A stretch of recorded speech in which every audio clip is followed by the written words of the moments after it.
ሰላም ወደ አድማጮቻችን፣ ይህ ያያ ስፖርት ነው። ወደ አድማጮቻችን የእንግሊዝ ፕሪሚየር ሊግ የ8ኛ ሳምንት ሲመለስ ከሚጠበቁ ጨዋታዎች ውስጥ እንግዲህ ማንቸስተር ዩናይትድ ወደ አንፊልድ የሚያቀናበት ጨዋታ ነው። ሩበን አሞሪም አሁን ድረስ የዩናይትድ አሰልጣኝ ሆነው እንዲቆዩ ያደረጋቸው የአምና የአንፊልድ ጨዋታ ዩናይትድ በጣም አስገራሚ ብቃትን ያሳየበት፣ በተለይ በጨዋታው መጠናቀቂያ ሃሪ ማጓየር ያገኘውን እድል አስቆጥሮ ቢሆን ኖሮ በአጠቃላይ ሊቨርፑልን በማሸነፍ ታሪክ የሚሰሩበት ጨዋታ እንደነበር ይታወቃል። ታዲያ በዚህኛው ፕሮግራማችን እኛ ልናነሳው የፈለግነው አድማጮቻችን የሩበን አሞሪምንና እንዲሁም ከዚህ በፊት ማለት ነው የሩበን አሞሪምንና የክሪስታል ፓላሱ አሰልጣኝ የሆኑት የኦሊቨር ግላስነርን 3-4-3 ያጨዋወት ልዩነቶችን አይተናል። አሁን ታዲያ በዚህኛው ፕሮግራማችን የምንጠይቀው 3-4-3 አጨዋወት ላይ ለምን ሩበን አሞሪም ይህንን ያክል ትርጉም ሰጡት? ታዲያ በዚህ 3-4-3 አጨዋወት ውስጥ ሩበን አሞሪም በዩናይትድ አሰልጣኝነታቸው ለመቀጠል ማሸነፍ ግድ ይላቸዋል አይደለ? ታዲያ ያንን ድል ማግኘት ከፈለጉ ምን ነገሮችንስ ማስተካከል ይጠበቅባቸዋል? እነዚህንና ሌሎች መረጃዎችን አጠናክረን ተመልሰን መጠናል። ወደ አድማጮቻችን ያያ ስፖርትን ላይክ፣ ሼር፣ ኮሜንት፣ ሰብስክራይብ ማድረጋችሁን አትርሱ። የእናንተ ላይክ፣ ሼር፣ ኮሜንት፣ ሰብስክራይብ ብዙዎቹ ጋር እንድንደርስ ያግዘናል። ታዲያ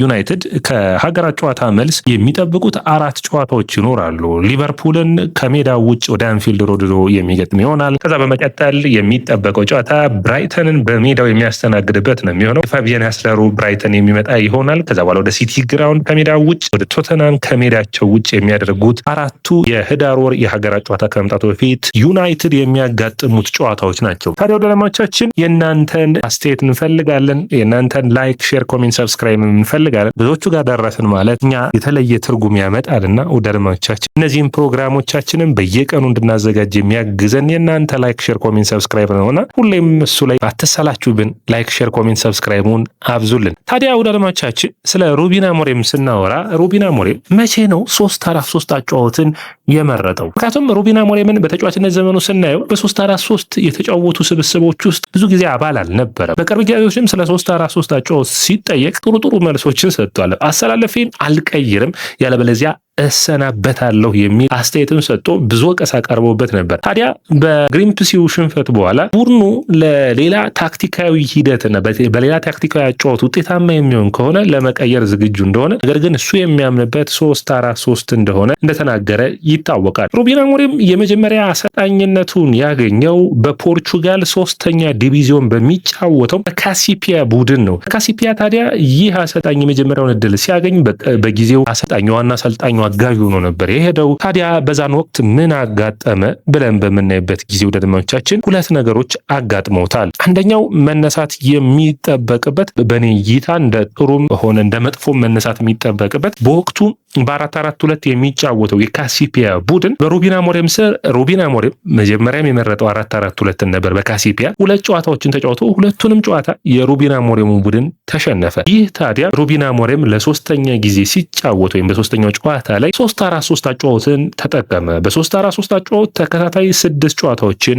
ማሸነፍ ቻለ። ይህ ታዲያ በ3-4-3 አጨዋወቱም ከካሲፒያ ወደ ብራጋ፣ ከብራጋ ወደ ስፖርቲንግ ሊዝበን፣ ከስፖርቲንግ ሊዝበን ወደ ማንቸስተር ዩናይትድ ይዞት እንዲመጣ አደረገው። የ3-4-3 አጨዋወትን በምናይበት ጊዜ ወደ አድማጮቻችን ታክቲካዊ ሂደቱን በተለይ ደግሞ በካሲፒያ ስብስብ ውስጥ አብሮ የተጫወተ የነበረው ወይም ደግሞ ተጫዋቾች ውስጥ አንዱ የሆነው ምን ይላል? በእኔ እምነት ይላል ሩበን አሞሪም በመጀመሪያዎቹ 4-4-2 ተጫውቶ በተሸነፈባቸው ወቅት የነበረንን ችግር ለመፍታት በማለት መከላከሉ ላይ ጠንካራ የሆነ ሂደትን ሰራን። መከላከሉ ጠንካራ ከሆነ ደግሞ ጨዋታዎችን የማሸነፍ እድልህ ይጨምራል በማለት አስተያየቱን ሰጠ። ታዲያ ሩበን አሞሪም ባደረጋቸው 20 ጨዋታዎች ካሲፒያን በቀጣዮቹ ማለት ነው 7ቱን ተሸንፎ 13ቱን አሸንፎ ካሲፒያን ወደ 2ኛው ዲቪዚዮን ከፍ እንዲል አደረገው። ታዲያ በዛ ስብስብ ውስጥ ከነበሩ ተጫዋቾች ውስጥ አሁንም ድረስ እኔ አሰልጣኝ ብሆን የኔ ተመራጭ አሰላለፍ የሚሆነው አሁንም 3-4-3 ነው ብለው የሚያምኑ ተጫዋቾች አሉ። ታዲያ ለምን ተብለው ሲጠየቁ አንደኛ ለፖሴሽን ምቹ ነው የሚል ነው። ሁለተኛ ፕረስ ለማድረግ በጣም የተሻለ ነው። ሶስተኛ ደግሞ ቡድኑን ተመጣጣኝ ያደርገዋል የሚል ነው በማጥቃትና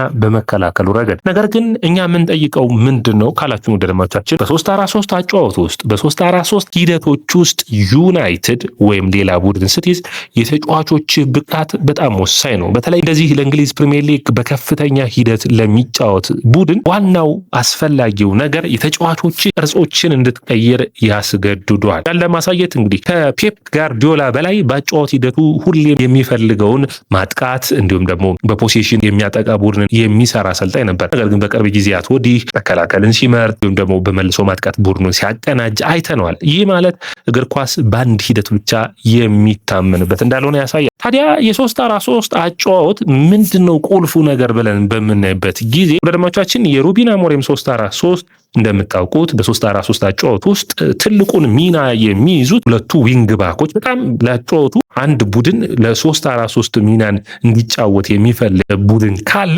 በሁለቱ ዊንግ ባኮች የሚይዙት ሚና በጣም ከፍ ያለ ነው። ስለዚህ እንግዲህ በጣም የምታስታውሱት የአንቶኒዮ ኮንቴው ቼልሲ በእንግሊዝ ፕሪሚየር ሊግ ውጤታማ ሲሆን ቪክተር ሞሴስ እና ሴዛር አዝፒሊኩዌታ ነበሩ በሁለቱ መስመሮች አይደለ። በተለይ ቪክተር ሞሴስ በጣም አስገራሚ በጣም ድንቅ የውድድር ዓመትን ከዛ በኋላም በቼልሲ በሌሎች አሰልጣኞች ሲቀጥል እስካላየነው ድረስ በጣም አስደናቂ የሆነ መስመር ተጫዋች ነበር። ታዲያ የሩበን አሞሪም ወይም ደግሞ አምና ፊሊፖ ኢንዛጊ ምርጥ በነበረው ውስጥ ዴንዘል ዶምፍሪና ዲማርኮ ሁለቱ የመስመር ተጫዋቾች የጨዋታው ወሳኙ ሚናን የሚጫወቱት ናቸው። ታዲያ ዩናይትድ እንደዚህ አይነት ተጫዋቾች አሉት ወይ? እዚህ ጋር ነው እንግዲህ አንደኛ ማዝራዊን እንግዲህ የተሻሉ ፓትሪክ ዶርጉ ነገር ግን ሁለቱ አጥቅተው ሂደው ውጤታማ የሆኑ ለውጦችን የሚያመጡ አይደሉም። የዣቪ አሎንሶንም 3-4-3 ማየት እንችላለን በባየር ሊቨርኩሰን። ግሪማልዶና እንዲሁም ደግሞ ፍሪምፖንግ በጣም ምርጥ ነበሩ። ስለዚህ በጣም ማጥቃትን የሚወዱ እንደ መስመር ተጫዋች ድረስ ማጥቃትን የሚችሉና መከላከልን አጣምረው የሚይዙ ተጫዋቾች ያስፈልጋሉ። ታዲያ ያለዚህ መሳሪያ የ3-4-3 አጨዋወቱ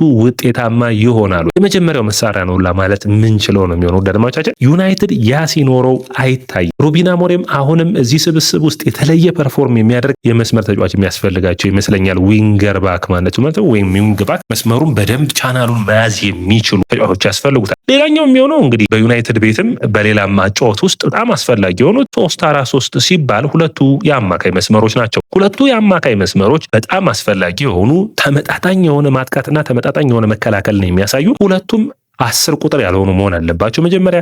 ምክንያቱም 8 እና 6 ቁጥር ቢሆኑ በጣም ተመራጭ ነው። ከተገኘው 2-8 ቁጥር ቢገኝ ደግሞ በጣም አማራጭ ነው የሚሆነው። ለምሳሌ በጣም የሚያሳይ ዲክላን ራይስ በጣም ተመራጭ ነው ለዚህ።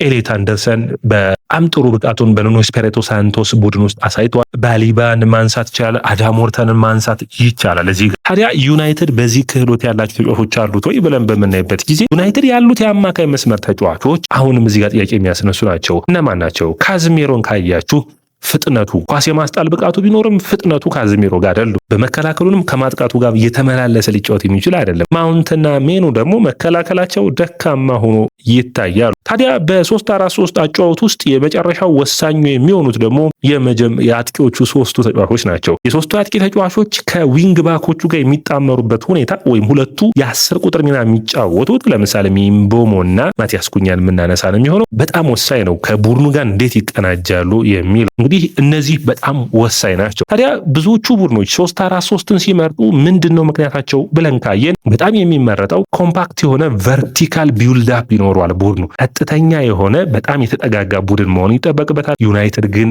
ያ የለውም። ያ ማለት ነው ዩናይትድ በጣም ቢልድ አፑ ወይም ከኋላ ወደ ማጥቃቱ የሚሄድበት ቨርቲካል ቢልድ አፑ ችግር አለበት። ይህንን መቅረፍ ያስፈልጋል። 3-4-3ን ይዘህ ይህንን ካላከናወንክ ውጤታማ አትሆንም። ከዛ ውጭ በጣም በፈጣን መልሶ ማጥቃት የመስመር ተጫዋቾች ውጤታማ መሆን ይጠበቅባቸዋል። ያንን እያደረጉ አይደሉም። ከዛ ውጭ ኦቨርሎድ መፍጠር ነው እግር ኳስ። ምንም ጥያቄ የለውም። በአንዱ ሳይድ ኦቨርሎድ ስትፈጠር በሌላኛው ሳይድ ጎሎችም ይመጣሉና ሩበን አሞሪም ዘንድሮ ትንሽ ኦቨርሎድ እንኳን ጥሩ የሚሰራበት ይታያል። አማድን በቀኝ መስመር ላይ ሲያሰልፈው እንደ ዊንግ ባክ ሚምቦሞ ጋር ጥሩ የሆነ ኦቨርሎድ ለመፍጠር ይሞክራሉ። መልሶ ማጥቃቱ ጥሩ ቢሆንም ጎሎችን እያስቆጠሩ አይደለም፣ እድሎችን እየፈጠሩ ይገኛሉ። አሁንም ዩናይትድ በመልሶ ማጥቃት በተለይ ትልልቅ እድሎችን በመጀመሪያው አጋማሽ ላይ ጥሩ ሂደቶችን ይታያል። ከዛ ውጭ ደግሞ ፕረስ ማድረግ ላይ በጣም ጥሩ ነው ዩናይትድ። ዘንድሮ የሆኑ እይታዎች አሉ። እኔ ማይካድ ሩበን አሞሪም ከአምናው አንጻር የሰራቸው ለውጦች አሉ። ነገር ግን ውጤታማ መሆን ደግሞ ያስፈልጋል። በተለይ የሆነ ሰዓት እስከ መጀመሪያዎቹ 20-30 ደቂቃዎች የአርሰናሉን ጨዋታ ማንሳት ይቻላል። የማንቸስተር ሲቲ ጨዋታ ላይ በጣም ደክሞ ነበር ዩናይትድ። ከዛ ጨዋታ ውጭ ግን በጣም ጥሩ የሆኑ በቡድኑ የሆነ ሰዓት ላይ በጨዋታው ማለት ነው በጣም ጥሩ የሆነ ዩናይትድን አይተናል። ታዲያ ይህን በሚገባ ያከናወኑ መቀጠልና መሄድ ያለባቸው ይመስለኛል። እዚህ ጋር ሌላኛው መነሳት የሚጠበቅበት ነጥብ ዩናይትድ በጉዳት መቸገሩ አንዱ ችግር ነው።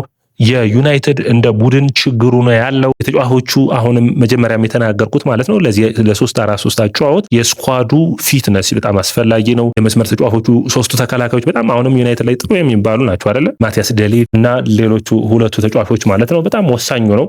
መነሳት የሚጠበቅባቸው ናቸው። የሚድፊልዱ ትራንዚሽን ጥሩ ነው። ፕረስ የሚያደርጉበት ጊዜ በወጥነት ነው። እነዚህ ሁሉ ጥሩ ናቸው። ነገር ግን ትዕግስት ደግሞ እግር ኳስ ይጠይቃልና ተጫዋቹን በአሰልጣኙንም በዚህ ረገድ መውቀስ የማይጠበቅ ይመስለኛል። ታዲያ አንዳንድ ጨዋታዎች ላይ ግን ለውጥ ማድረግ እንዳለበት በጨዋታው አንድና አንድ የሆነ የአሰላለፍ ሂደቶችን ብቻም ሩበን አሞሪም መጠቀም ያለበት አይመስለኝም። ታዲያ ወደ አድማጮቻችን የዩናይትድ ቀጣይ ጨዋታዎች በሊቨርፑል፣ ብራይተን፣ ኖቲንጋም እና ቶተንሃም ላይ ስንት ነጥብ ዩናይትድ ይሰበስባል ብላችሁ ታስባላችሁ? ኮሜንት መስጫ ቦክስ ላይ አስቀምጡልኝ። ይህ ያያ ስፖርት ነው። ያያ ስፖርትን ላይክ፣ ሼር፣ ኮሜንት፣ ሰብስክራይብ ማድረጋችሁን አትርሱ።